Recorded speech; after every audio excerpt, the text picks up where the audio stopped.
অতি ভারাক্রান্ত হৃদয় নিয়ে বলছি। আজকে কয়েকদিন যাবৎ দেখছি সোশ্যাল মিডিয়ার মধ্যে বাংলাদেশ জাতীয়তাবাদী দলের একজন বর্তমানে এমপি নারীদের মধ্য থেকে তিনি ইসলামের অন্যতম একটি বিধান, ইসলামের অন্যতম একটি স্তম্ভ, দ্য 5 পিলার অফ ইসলাম, ইসলামের যে 5টি খুঁটি বা ব্যানার রয়েছে তার মধ্যে অন্যতম হচ্ছে যাকাত। সে যাকাতকে কটূক্তি করেছেন। যাকাতকে কটূক্তি করতে গিয়ে সে বলছেন এই যাকাতের চাইতেও চাঁদা উত্তোলন করা এটা বেশি উত্তম। নাউজুবিল্লাহ মিন যালিক।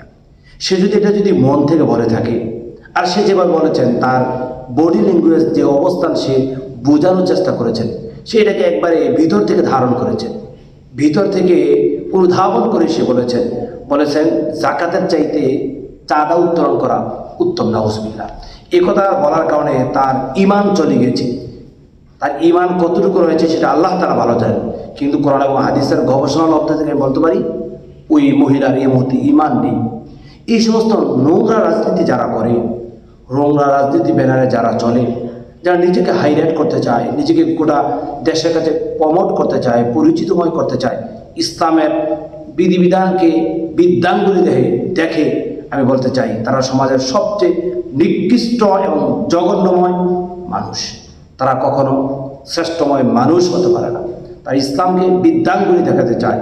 যারা ইসলামকে বৃদ্ধাঙ্গুলি দেখাতে চায় তারা ইসলামের সবচেয়ে চূড়ান্ত দুশ্মন, চূড়ান্ত শত্রু। সে কখনো ইসলামের ছায়াতলে আসতে পারবে না।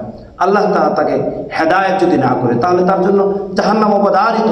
সে এত নেককারজনক কাজ করেছে, সে এত ঘৃণিতময় কথা বলেছেন। আল্লাহ তাআলা তাকে হেদায়েত করুন। তার কওমের সাথে যারা সংশ্লিষ্ট রয়েছেন, তাকে যারা প্রমোট করে, তাকে যারা দেখে, তার সংশ্লিষ্ট যারা রয়েছে, আল্লাহ না করুক এই নেত্রীকে তারা নেতা হিসেবে গ্রহণ করার কারণে তাদের ঈমান চলে যেতে পারে।